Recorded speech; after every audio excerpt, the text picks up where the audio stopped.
Buenos días, buenas tardes a todos. Esta es una nueva oportunidad que vamos a dar una presentación de actualización de SARS-CoV y la COVID-19 para el personal de la salud en el marco del programa provincial de protección del personal de la salud. Yo soy la doctora Silvia Foño y junto con la doctora Norma Kudmani pertenecemos al programa provincial de control de infecciones. Les damos la bienvenida y esperamos una vez más que los conceptos brindados en esta presentación les sean de utilidad. ¿Qué es el SARS-CoV-2? Bueno, el SARS-CoV-2 es el virus. La enfermedad que produce se llama la COVID-19, la enfermedad producida por este virus, pero en muchos artículos y en muchas presentaciones y mucha información los van a encontrar en forma indistinta. Acá se ve en una microscopía electrónica tomada de la OMS, de una diapositiva de la OMS, donde se ven las partículas virales y en la segunda, en la número B, se ven las partículas del virus dentro de las células epiteliales, porque como todos los virus, se incorporan dentro de las células, ¿sí? De las células, en este caso de las células epiteliales de la vía respiratoria. Es un virus de RNA, de cadena positivo, es un virus envuelto. Eso es un tema muy importante porque al ser envuelto permite o es susceptible a la acción de los desinfectantes. Es grande, tiene las espículas que ya todos conocemos por toda la bibliografía, que son proteínas de su envoltura que le permiten la unión a receptores celulares que hay en distintos órganos de la economía, del cuerpo, que son los receptores celulares AC2 y que es lo responsable de las múltiples sintomatología y la múltiple afectación que produce este virus. Ya se sabe que es una enfermedad multisistémica, afecta muchos sistemas del organismo. En esta diapositiva mostramos la cronología inicial de la pandemia. Esta diapositiva la hemos mostrado en otras presentaciones, pero sin duda alguna tiene vigencia para saber cómo comenzó esta historia que todavía nos atraviesa. A finales de diciembre, China reporta los casos de una neumonía desconocida, neumonías graves, en la provincia de Wuhan, la ciudad de Wuhan, la provincia de Hubei. Luego en enero se identifica el virus. A fines de enero ya se reporta la primera transmisión fuera de China y concomitantemente la OMS declara el brote como una emergencia de salud pública. También en esa misma oportunidad se empieza con la nueva definición de casos sospechosos y que si ustedes han seguido un poco la historia, esa definición ha ido cambiando tanto a nivel mundial como nacional a lo largo de todos estos meses. El primer caso reportado en Argentina fue el 3 de marzo y el 11 de marzo es cuando la OMS declara esta entidad como una pandemia. Precedentemente a esto hubo historia de otros coronavirus que produjeron brotes, epidemias, pero no a la magnitud de lo que está sucediendo en esta oportunidad. En el 2002 estuvo el coronavirus que produjo el síndrome respiratorio agudo grave, que fue el SARS-CoV-1 vendría a ser, y en el 2012 el coronavirus del síndrome respiratorio de Oriente Medio, que fue el MERS-CoV. ¿Qué es la COVID? Bueno, ya había mencionado que la COVID es la enfermedad que causa este virus en todo su espectro, un espectro cada vez más amplio, cada vez más conocido, pero aún sin definir completamente. Se conoce ya sus síntomas, su forma de presentación inicial, se conoce complicaciones y se está conociendo lo que se llama síndrome post-COVID, pero todavía en estudio, así que cada vez tenemos que actualizarnos y estar muy atentos a las novedades que salgan en relación a esta enfermedad. Comentando un poco ya el cuadro clínico, las cosas que sí se conocen ya, sabemos que es una enfermedad multisistémica porque lo he explicado ahí en la diapositiva donde mostré el virus, que al unirse a los receptores AC2 que están en toda la economía produce síntomas en diversos organismos, en diversos sistemas de nuestro cuerpo. En la primera columna tienen los síntomas más reportados, que son los que van constituyendo un poco las definiciones de caso: fiebre que no está siempre presente, que es una febrícula o puede no estarlo. De hecho, la definición de fiebre, o sea, el punto de corte que se toma es 37,5.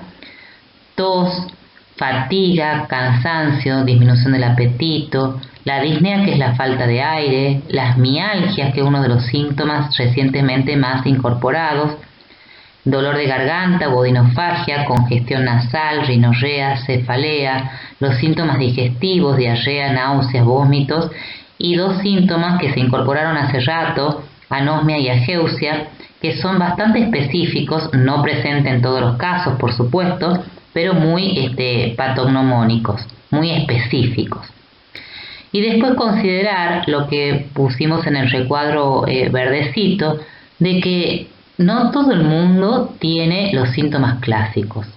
Acá yo he resaltado que las personas mayores o las personas con inmunosupresión, pero también una persona sin tener estas condiciones puede tener síntomas poco clásicos y tener síntomas atípicos. Obviamente que cuando hablamos de personas mayores o con algún tipo de inmunosupresor, esto es más frecuente. Y ahí tenemos que estar alerta a otros signos, como otros síntomas o signos como la fatiga, la reducción del grado de alerta o la reducción de la movilidad, la pérdida del apetito, el estado confusional, ¿sí? Y la ausencia de fiebre. Se ha visto mucho clínica sin fiebre, incluso en personas o jóvenes o inmunocompetentes. Y es una enfermedad que progresa en fases. Ese concepto también lo tenemos que tener muy, muy claro. En esta diapositiva voy a mostrar alguna casuística de la distribución de estos síntomas que fue reportada en una alerta epidemiológica de la Organización Panamericana de la Salud el 12 de agosto, pero a modo que nos sirva de guía para saber más o menos cómo se distribuyen en el cuadro clínico los pacientes. Obviamente que cada localidad o cada territorio tendrá su propia casuística, pero es bueno conocer lo que está reportado por lo menos a nivel Latinoamérica. De los casos reportados en este momento, ellos los categorizan como un 40% con síntomas leves, otro 40% con síntomas moderados, donde se incluye la neumonía, un 15% ya con un cuadro clínico grave, donde la neumonía es severa, y un 5% con cuadros clínicos críticos, donde hay sepsis, falla orgánica múltiple y cualquier otro tipo de complicaciones.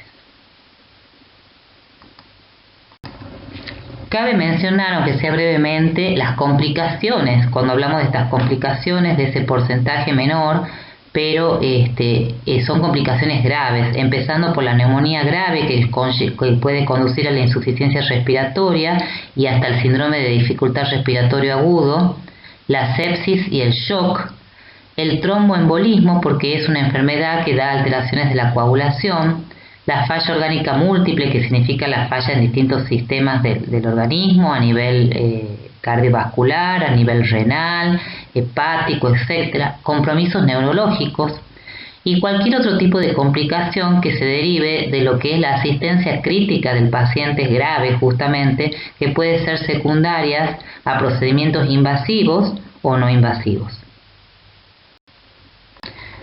Y otro tema no menor y que tenemos que estar atentos y empezar a investigar y ver cómo vamos a ir abordando estas situaciones son las secuelas que aparecen sobre todo en los pacientes más graves, pero que se están conociendo. Ya se están mencionando las secuelas a nivel pulmonar en el paciente grave que ha podido sobrevivir y que ha tenido un compromiso pulmonar extenso, como fibrosis, las secuelas a nivel miocárdico, en sistema nervioso central, las secuelas psiquiátricas y psicológicas y un conjunto de alteraciones que se están aglomerando bajo el término de síndrome post-COVID.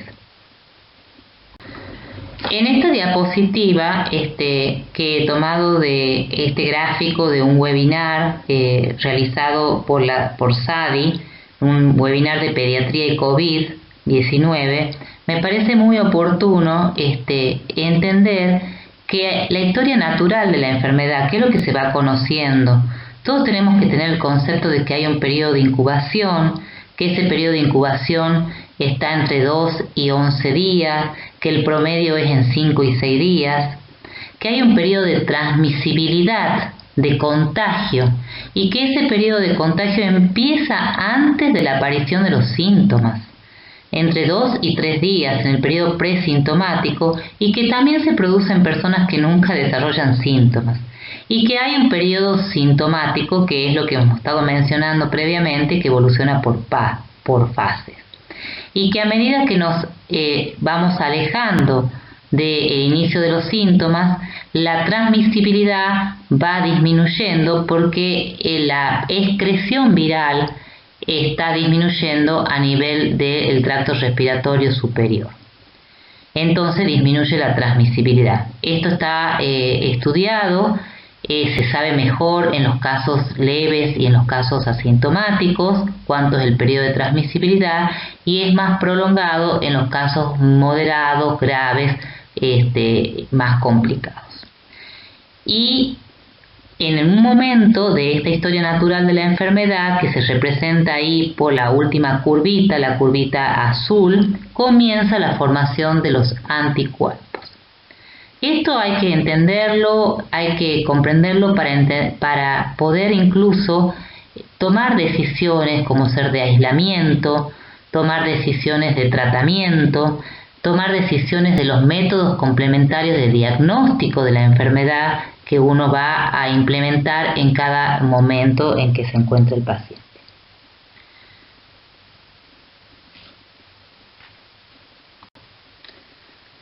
La COVID-19 ya dijimos que evoluciona por fases.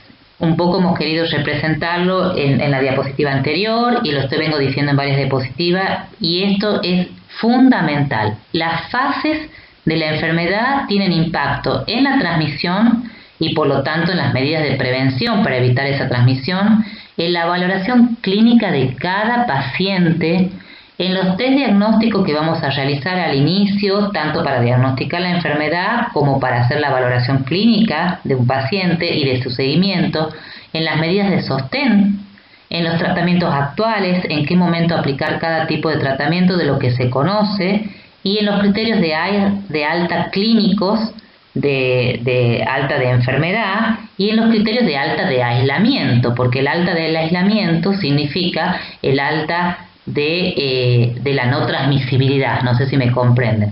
Es el alta de decir, bueno, este paciente ya con seguridad o con cierta seguridad no transmite la enfermedad. En esta diapositiva se ve claramente este tema de las fases, el periodo de incubación que ya hemos mencionado, el periodo sintomático y la fase pulmonar temprana y la fase pulmonar tardía, digamos, vendría a ser, de la 1 a la 4. Y ven cómo desde el periodo de incubación empieza la replicación viral, en el periodo sintomático es la mayor replicación viral, ¿sí? Y después va disminuyendo hasta desaparecer.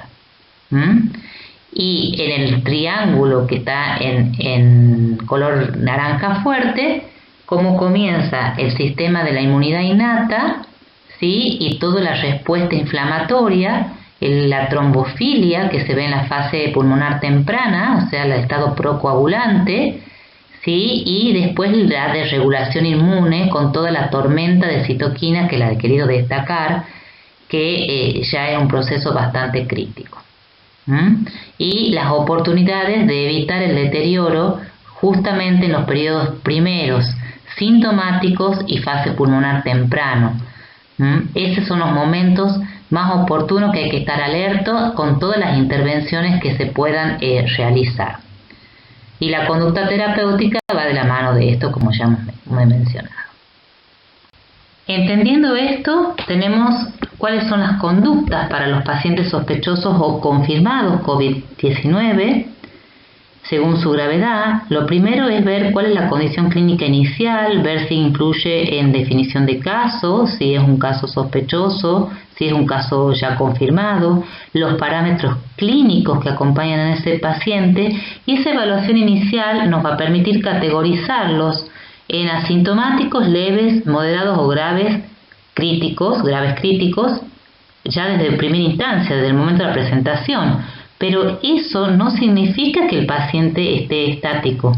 Un paciente asintomático puede desarrollar síntomas después, un leve puede pasar a moderado, de moderado a grave, o sea que el concepto es que la valoración es permanente y un paciente puede cambiar de categoría de una a otra en cualquier momento, y hay que estar alerta. El profesional de la salud tiene que estar alerta y tiene que estar alerta el paciente también. Y esta categorización de los pacientes es lo que lleva a determinar conductas de lugar de aislamiento o de internación, si es un paciente que requiere una internación, en qué nivel de complejidad, si es un paciente que puede quedar en su domicilio, qué estudios complementarios hacer fuera de los estudios de diagnóstico de COVID en relación al laboratorio, diagnóstico por imágenes, y qué tratamiento y qué pautas de seguimiento deben tener esos pacientes. Bueno, uno de los puntos fundamentales y que ya es muy conocido, se repite en todos lados, pero no tenemos que perder de vista, es los pacientes con grupos de riesgo. Los pacientes que están incluidos en situaciones de riesgo porque tienen mayor probabilidades de desarrollar formas graves. Estos son los pacientes con edad igual o mayor a 60 años, que tienen comorbilidades o que están con alguna situación de inmunocompromiso. A propósito, lo he puesto como una situación aparte porque es un grupo de escenarios muy heterogéneos, los inmunocompromisos. En cada paciente hay que valorar si pertenece a ese grupo de riesgo o no, independientemente de la condición clínica de inicio. Puede ser un paciente que tenga una forma leve o una forma asintomática y pertenece a un grupo de riesgo, por lo cual hay que estar muchísimo más alerta. Y tener en cuenta también que eso nos pasa en la práctica médica, de que hay pacientes que desconocen su situación de riesgo. La edad es una cosa muy evidente, una obesidad es muy evidente, pero hay pacientes que pueden tener patologías subyacentes no conocidas y pertenecer a un grupo de riesgo. Entonces, también hay que estar alerta a esa situación. Esta diapositiva no es para explicarla completamente, pero sí para que tengan un listado de todas esas comorbilidades que actualmente están incorporadas dentro de los grupos de riesgo. Quiero destacar la obesidad. La obesidad es una comorbilidad que en esta enfermedad está tomando un rol muy preponderante. Tengámoslo muy en cuenta. Y en el segundo cuadrito están situaciones de inmunocompromiso, que son un montón. Entonces esas cosas hay que preguntarle a los pacientes y pesquisarlas. Estar muy atento a esto, como dijimos en la diapositiva anterior. Otro punto fundamental es conocer e indicar tempranamente las pautas de alarma. ¿Y quiénes tienen que conocer las pautas de alarma? Por supuesto que los profesionales de la salud, pero las pautas de alarma las tienen que conocer los mismos pacientes, para que un paciente que esté en domicilio pueda concurrir, consultar nuevamente, estar alerta, los familiares. Es muy importante difundir esas pautas de alarma. Y hay signos clásicos de deterioro clínico que en general los conocemos, pero ya son justamente de deterioro clínico. Lo que yo quiero transmitir, si bien hay que conocerlos y saberlos, y de esto no hay que demorar ni un minuto porque estas son las situaciones de rojo, de urgencia, hay que anticiparse. Hay que tratar de ir conociendo, desarrollando la experiencia en esta enfermedad y siendo muy exquisito, y las pautas de alarma ir un poco antes. Obviamente que como deterioro clínico, cualquier señal de dificultad respiratoria, progresión de la disnea, quiero alertar que muchos pacientes no sienten la disnea, no la refieren, es lo que se está llamando hipoxemia o hipoxia feliz. El paciente empieza a desaturar, se pone taquicárdico, incluso con aumento de la frecuencia respiratoria, sin percibir la sensación de disnea, así que hay que tener mucho cuidado con esto. Por eso determinar los signos o en forma objetiva, los parámetros vitales objetivos, es de mucho más valor.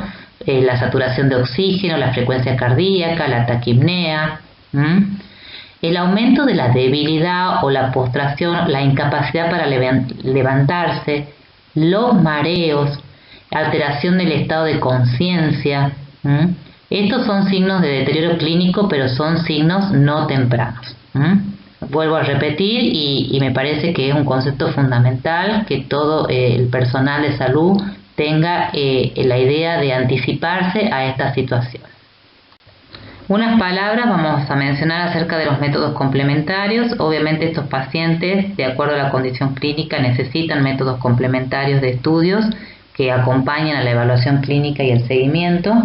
Y fundamentalmente de los de las imágenes tenemos radiografía, tomografía siempre que sea factible y se pueda, ecografía pulmonar puede ayudar en los pacientes críticos, en los pacientes en la terapia. Bueno, no es la idea de desarrollar a profundidad esto, pero sí que lo mencionemos. La evaluación cardiovascular cuando corresponde, no nos olvidemos del tema comorbilidades, factores de riesgo, el impacto que tiene esta enfermedad en la parte cardíaco, en la parte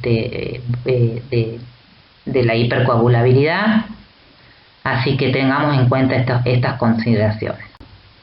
Acá tienen un listadito de los estudios complementarios de laboratorio de rutina, que serían las formas más leves, moderadas, como más bien básicos: hemograma, plaqueta, eritro y proteína C reactiva, la función renal, glucemia, un hepatograma.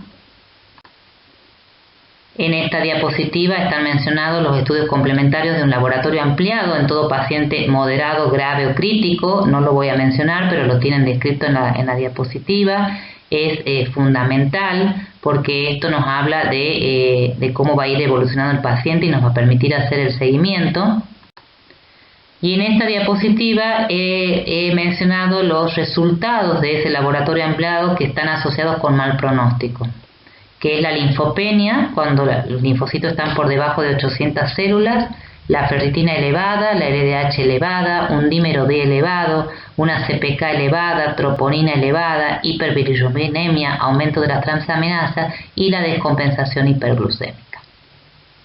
Pueden ser requeridos otros estudios microbiológicos. No nos olvidemos que pueden ser pacientes con neumonía grave y asociarse a neumonía aguda de la comunidad, y ahí está el equipo tratante, el tema del tratamiento y de pedir los estudios para esto.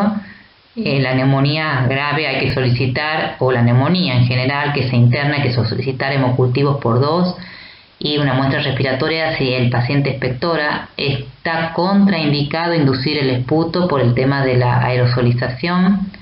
Recordemos que nosotros el tema de la tuberculosis, que es endémico en nuestro país, así que según los infiltrados, según corresponda, siempre pedir la valoración de la baciloscopía y cualquier otro cultivo microbiológico según foco infeccioso evidente concomitante que pueda existir.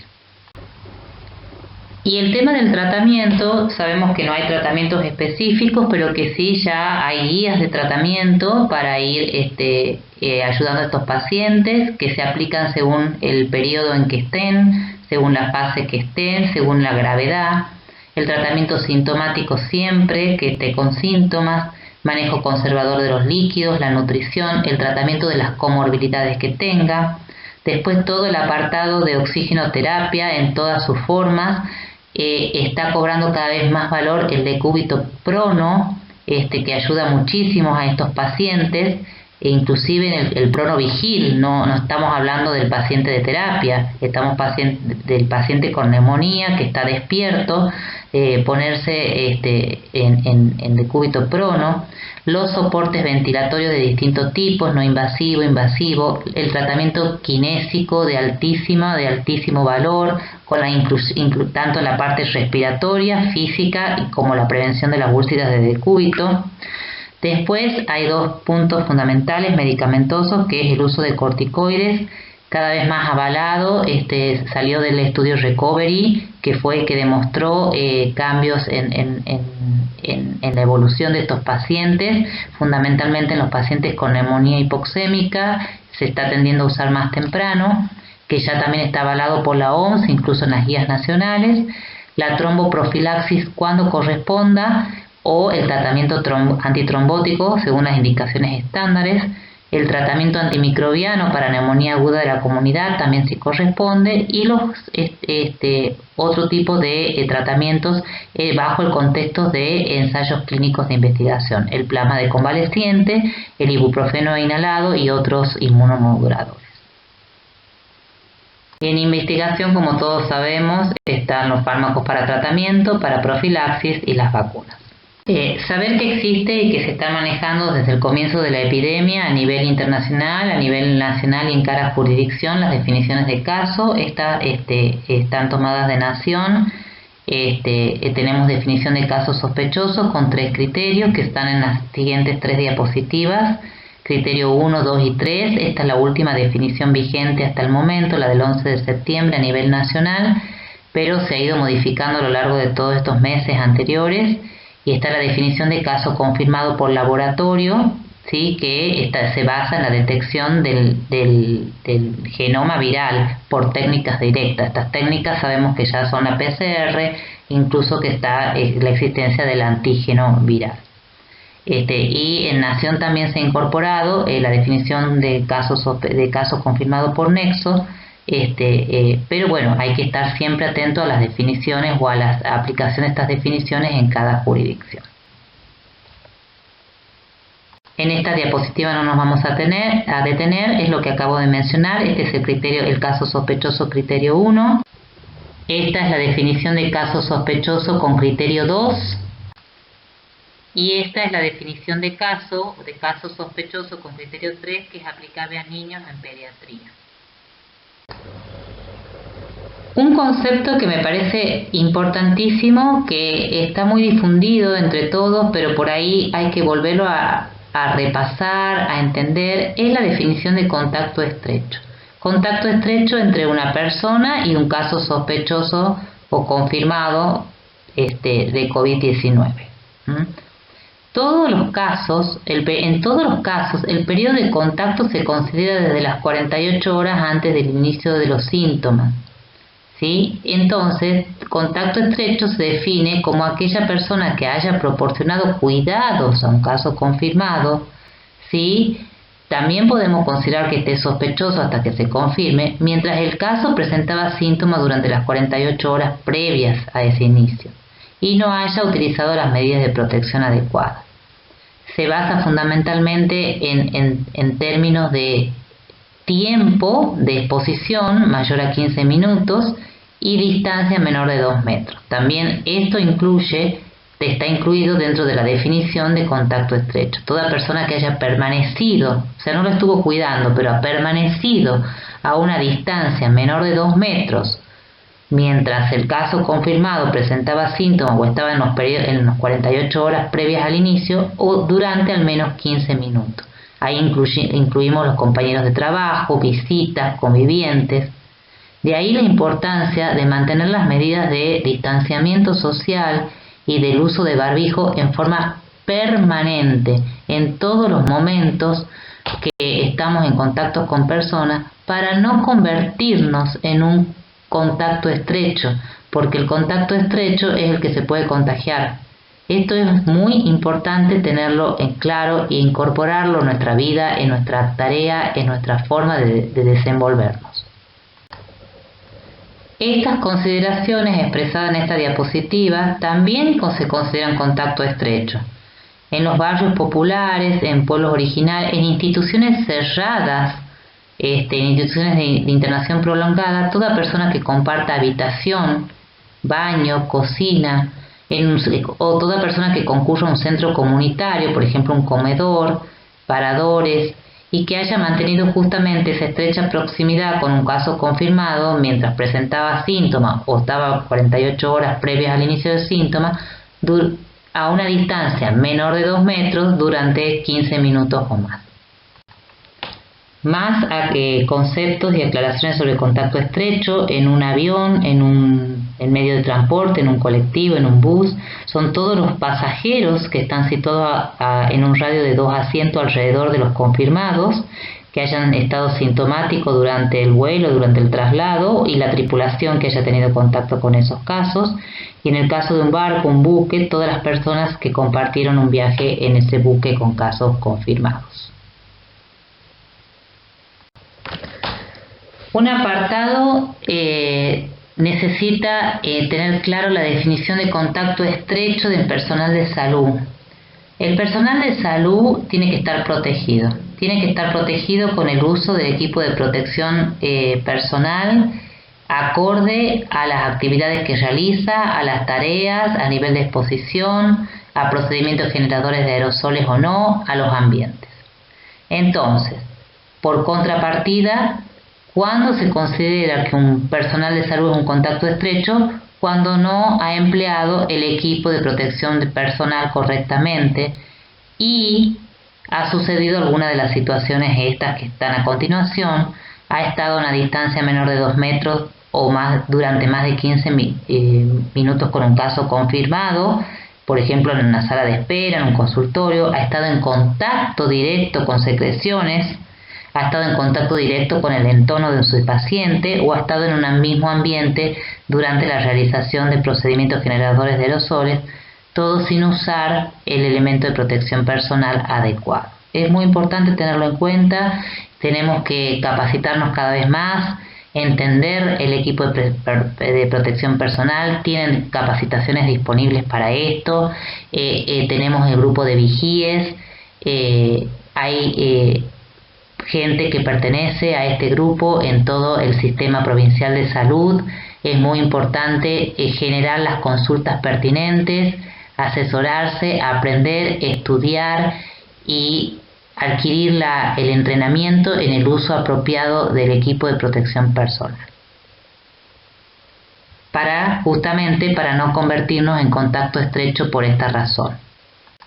Por contrapartida, no se considera personal de salud expuesto o como contacto estrecho a SARS-CoV-2 en la asistencia de pacientes confirmados o sospechosos de COVID a quienes hayan empleado correctamente el equipo de protección personal apropiado en todo momento. Una aclaración que quiero hacer en esta slide es que el personal de salud también está expuesto a sus compañeros de trabajo y que las medidas de prevención deben tomarse permanentemente en todo momento y en los momentos de relax, de break, no dejar de mantener las medidas de aislamiento, de distanciamiento social, del uso de barbijo, los momentos de descanso o si uno va a tomar un café tienen que ser por turnos, los mismos que el almuerzo, no compartir porque ahí también se puede producir la transmisión. Buenas tardes, soy la doctora Norma Kudmani, soy bioquímica y microbióloga. En esta oportunidad, como parte del programa de control de infecciones, vamos a desarrollar el tema del diagnóstico de laboratorio de la infección producida por el SARS-CoV-2. Cuando hablamos de diagnóstico de laboratorio, nos podemos referir a dos tipos de pruebas, las pruebas directas o las indirectas. Las pruebas directas son aquellas que buscan identificar al agente etiológico, en este caso de la infección, al agente etiológico de un virus, que en este caso es el coronavirus. Entonces, estos métodos directos o pruebas directas buscan algún elemento del virus, que puede ser el material genético, lo vamos a ver más adelante, o puede ser una proteína, un antígeno, y en este caso, entonces, lo que buscamos es directamente al agente etiológico. Por eso es que estas pruebas tienen valor solamente en un determinado periodo de la infección. En cambio, las pruebas indirectas se llaman así porque en realidad son pruebas retrospectivas y lo que buscamos es detectar los anticuerpos que genera el organismo ante la exposición frente a un microorganismo extraño. Comenzamos entonces hablando sobre los métodos moleculares directos. Uno de ellos es la Real-Time PCR, que está disponible en nuestro medio ya desde el comienzo de la pandemia. Es una técnica directa que se realiza en el Laboratorio de Salud Pública y que es la llamada técnica de oro. Digamos, es el gold estándar, es la técnica de referencia. En los métodos moleculares, los que se detectan son regiones del ácido nucleico, en este caso es un virus RNA, o sea, lo que se detectan son regiones del RNA viral, que son regiones conservadas. Se llaman conservadas porque no varían en el tiempo, o sea que no mutan. Entonces, con estas técnicas lo que buscamos es identificar el virus detectando regiones de RNA que son conservadas. Dentro de los métodos moleculares, entonces hablamos de la Real-Time PCR, que ya la tenemos disponible en nuestro medio, y existe otra metodología que también es una PCR, pero con otras características, que se denominan tipos LAMP. Esta es el kit, el llamado NeoKit del CONICET, que ya está disponible en algunos hospitales de nuestra provincia. La Real-Time PCR es una técnica fantástica porque es una metodología que tiene altísima sensibilidad y también muy buena especificidad, próxima al 100%. Es la técnica gold estándar, es la técnica de referencia para el diagnóstico de COVID-19. Pero tiene sus desventajas, tiene sus bemoles. ¿Por qué? Porque se requiere de personal que esté correctamente entrenado en las técnicas de biología molecular. Además, se requiere un laboratorio con nivel de bioseguridad 2, es decir, que necesitamos cabinas de seguridad de tipo 2, y se requiere, para llevar a cabo esta metodología, se requiere equipamiento que también es específico. Las muestras que se procesan en este caso son muestras respiratorias, porque estamos hablando de un diagnóstico directo, y habitualmente la muestra que se obtiene es el hisopado nasofaringio para el diagnóstico, pero en algunas situaciones, sobre todo en el caso de los pacientes internados, debemos recurrir a otros tipos de muestras como el esputo, minival o aspirado traqueal. Dijimos que la Real-Time PCR es una técnica que tiene una altísima sensibilidad, pero ¿pueden existir falsos negativos? Esta es una pregunta que se hace habitualmente en médico. Y sí, porque es una técnica, es una metodología de laboratorio y como toda técnica diagnóstica, depende de muchos factores. Entonces, si la muestra no ha sido bien extraída, si la muestra no ha sido bien tomada o su envío y su transporte y envío no ha sido el adecuado, no se ha conservado de manera correcta, entonces sí podríamos tener un falso negativo. Lo mismo nos puede ocurrir cuando se trata de pacientes asintomáticos que tienen una carga viral muy baja o pacientes sintomáticos que recién están comenzando. También se ha reportado el caso de pacientes sintomáticos que en el primer día de inicio de los síntomas, la Real-Time, como la carga viral es tan bajita, también podría dar negativo. Entonces, cuando se requiere hacer diagnóstico, sí o sí, confirmar el diagnóstico en un paciente altamente sospechoso de COVID, se puede considerar repetir la PCR en una nueva muestra 48 horas después de ese resultado negativo. Por todos estos motivos, en realidad no se aconseja realizar la prueba de PCR en pacientes asintomáticos. Y también existen razones de tipo técnico por las cuales se pueden obtener falsos negativos, como por ejemplo cuando la PCR se inhibe. Si bien es cierto, siempre los laboratorios y sobre todo los laboratorios que hacen un diagnóstico de un tema tan complicado como tienen estrictos controles de calidad. Entonces las posibilidades son mínimas, pero no son nulas de que la PCR sea inhibida. Bien, acá está el caso que les mencioné con anterioridad en pacientes internados con alta sospecha clínica de COVID-19, y tenemos un hisopado nasofaringeo negativo, entonces debemos evaluar la realización de la Real-Time PCR en otra muestra, en una muestra de vías respiratorias inferiores, que es una muestra más representativa. Una pregunta que se hace con frecuencia es si se hace o no la prueba diagnóstica en personas asintomáticas que son contacto estrecho de un positivo confirmado. En un documento que se publicó en la página del Ministerio de Salud de la Nación muy recientemente, no sé si fue el 20 o el 22 de septiembre, expresamente dice que si el individuo no presenta síntomas y es un contacto estrecho de un caso positivo, no se recomienda hacer la prueba diagnóstica, ya que no va a cambiar la conducta. Esa persona lo mismo se tiene que aislar, más allá de que se haga o no la prueba diagnóstica, lo mismo debe mantener estrictas medidas de aislamiento según las recomendaciones nacionales para cortar justamente la cadena de transmisión.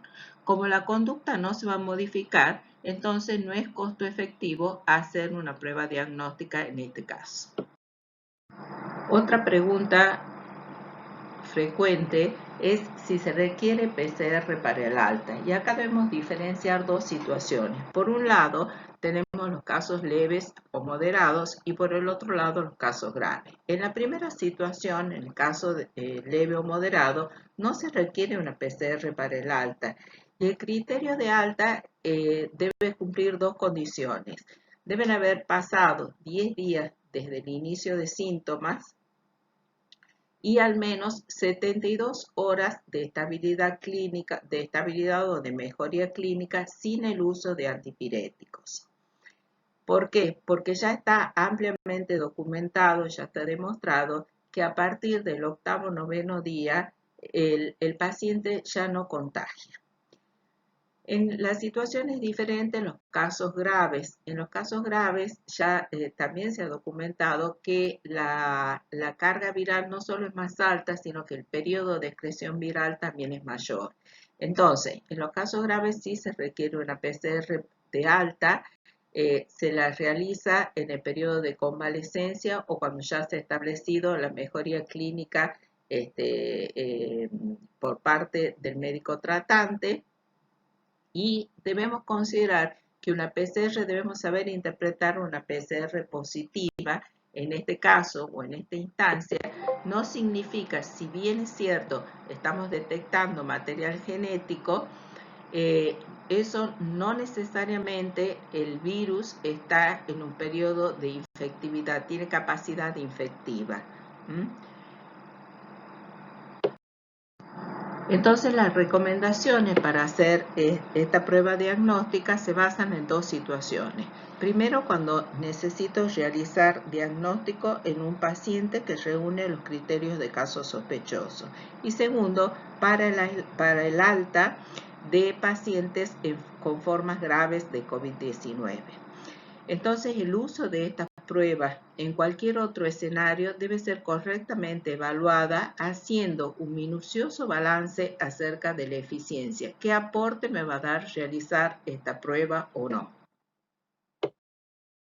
Otra prueba molecular que se está usando actualmente en algunos hospitales de nuestra provincia es una metodología que se denomina LAMP. LAMP significa que es una amplificación isotérmica mediada por bucles que permiten que las cadenas de material genético, que las cadenas de ADN que recién se han copiado, formen estructuras, que estas estructuras de bucle le permiten amplificarse mucho más rápido que la Real-Time PCR. O sea que este es otro método molecular, es un método molecular directo también, porque lo que estamos buscando es el material genético, y en el próximo slide vamos a ver cuáles son sus ventajas y desventajas. Esta metodología, comparada con el gold estándar que es la RT-PCR, tiene una sensibilidad próxima, muy próxima a la RT-PCR y una especificidad similar. ¿Cuáles son las ventajas? Que no requieren equipamiento específico, porque es una prueba isotérmica, no se requiere entonces de termociclador.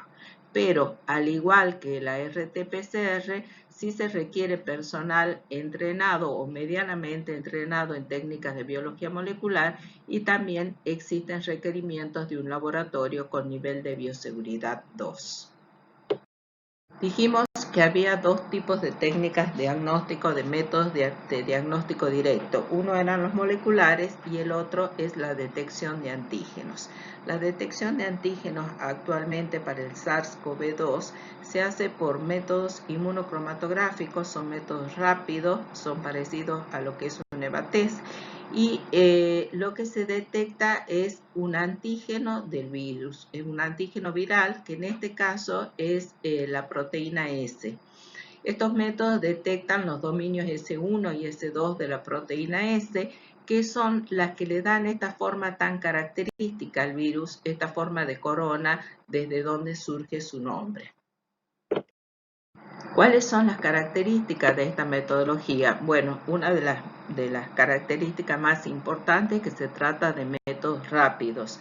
Son métodos de tipo inmunocromatográficos, han sido diseñados justamente para ser utilizados en el punto de atención del paciente. O sea, un paciente que concurre a la consulta y con un laboratorio mínimo, pero por supuesto manteniendo todas las medidas de bioseguridad, prácticamente en 30 minutos se va con un diagnóstico. Esta metodología, ya habíamos dicho que detectan proteínas virales, entonces tienen una alta especificidad. La sensibilidad también es alta, sin embargo, es menor que la sensibilidad de la PCR. O sea, esta es una desventaja con respecto a la PCR. O sea, vimos una ventaja, la rapidez, no necesita un laboratorio con complejidad, y desventaja, tiene una sensibilidad menor. La sensibilidad, si el paciente está dentro de los primeros 7 días de inicio de los síntomas, la sensibilidad reportada en los distintos kits diagnósticos analizados por la FDA está entre el 84 y el 97%. Y la sensibilidad del método también hay que interpretarla. ¿Por qué varía? Varía de acuerdo al contexto epidemiológico. En una situación como la que se encuentra hoy en nuestra provincia, con la situación de transmisión comunitaria, estos métodos pasan a tener un valor predictivo positivo muy alto. O sea, que un resultado positivo no requiere confirmación. Otra ventaja que tiene esta metodología, como habíamos dicho, es que no requiere de equipamiento específico ni de personal entrenado en técnicas específicas. Y la muestra que se toma para realizar este test diagnóstico es el hisopado nasofaríngeo. En conclusión, este es un método rápido que ha sido diseñado justamente para acelerar el diagnóstico en los puntos de atención del paciente.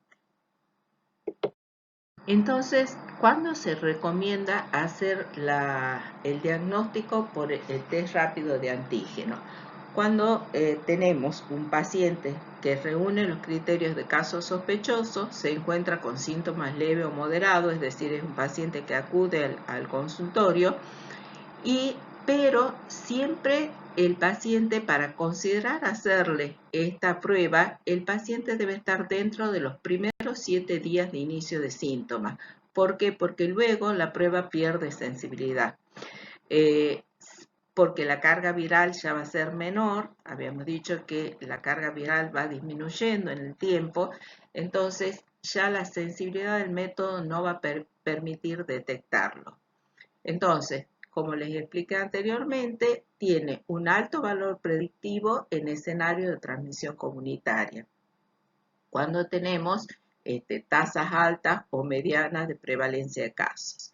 Pero un resultado negativo con esta prueba en el contexto epidemiológico actual no permite descartar la enfermedad por SARS-CoV-2. O sea, en un caso sospechoso, altamente sospechoso, con un test diagnóstico de antígenos negativo, quizás requeriría la confirmación del negativo por otra metodología.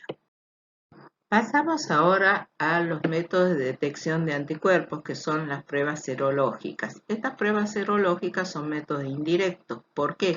Porque lo que hacemos es detectar la respuesta del organismo ante un agente extraño. ¿Cuándo se recomienda el uso de estas pruebas serológicas? Se las puede usar cuando se requiere conocer cuál es la prevalencia de la enfermedad en una población. Entonces se hacen estos métodos rápidos de detección de anticuerpos. Entonces se toma una determinada muestra de la población y se evalúa cuántos tienen anticuerpos y de ahí obtenemos la prevalencia. De allí se pueden obtener los datos de prevalencia. Otras situaciones para identificar los donantes de plasma de convaleciente. Ustedes saben que los pacientes recuperados en algunas situaciones pueden convertirse en donantes de plasma. Entonces, para identificarlos se necesitan hacer pruebas serológicas, dosaje de IgG. También es útil en el caso de niñas o niños que hacen una manifestación tardía de la enfermedad o una complicación de la enfermedad, un coágulo de síndrome multisistémico, entonces, y que se manifiesta en una etapa tardía. Entonces en esos casos se puede hacer la confirmación del diagnóstico mediante la prueba de anticuerpos. O bien, cuando necesitamos identificar cuál es la población vulnerable para determinar estrategias de inmunización. Este es un concepto que es muy importante que lo tengamos en cuenta, porque hasta el momento no existe ninguna información suficiente para asumir que los individuos con serología positiva presentan una verdadera inmunidad y que sea duradera contra este virus. Entonces, las pruebas serológicas no pueden ser empleadas para bajar las barreras, es decir, para evitar el uso de elementos de protección personal. El individuo que tiene anticuerpos para SARS-CoV-2 se tiene que seguir protegiendo. Y tampoco estas pruebas pueden ser usadas para guiar el retorno a las actividades laborales. O sea, no tiene utilidad en esta situación. Finalmente los dejo con esta figura que muestra gráficamente la utilidad de los test diagnósticos de acuerdo a los distintos periodos de la enfermedad. Así, en la parte inferior de la gráfica, coloreada de azul, vemos la RT-PCR. Fíjense que en el 1 o 2 días antes del inicio de síntomas ya comienza a dar positiva, mantiene su positividad hasta el día 10 y con niveles más bajos quizás hasta el día 14. Luego ya pueden dar resultados negativos porque la carga viral entra dentro del espectro de lo no detectable por esta metodología. Coloreado de verde tenemos las técnicas moleculares tipo LAMP, que son un poco menos sensibles, por eso recién comienza a dar positiva con el inicio de los síntomas o quizás hasta un día antes del inicio de síntomas, y se mantiene positiva casi igual que la Real-Time PCR. Coloreado de amarillo tenemos los test diagnósticos rápidos, que si bien es cierto, esta metodología es muy útil, debemos conocer cuáles son sus limitaciones. Y la principal limitación que tiene es que el paciente debe estar sintomático y que debe estar en el primer periodo de inicio de síntomas, no más allá del día 7, porque después de ese periodo un resultado positivo va a tener un valor predictivo muy alto, pero no así el negativo. ¿Por qué? Porque ya estamos fuera de la sensibilidad del método, ¿sí? Y luego tenemos las pruebas diagnósticas de tipo, las pruebas serológicas, que ya nos arrojan un diagnóstico retrospectivo. La IgM comienza a aumentar alrededor del día 8, por eso a partir del día 10 podemos decir que ya nos puede dar positiva, y la IgG a partir del día 14. Manteniéndose, por supuesto, como siempre, la IgG perdura más en el tiempo. Bien, con estos conceptos los dejo entonces y espero que les haya sido de utilidad. Estamos disponibles por cualquier consulta que requieran a través del Departamento de Capacitación. Muchas gracias.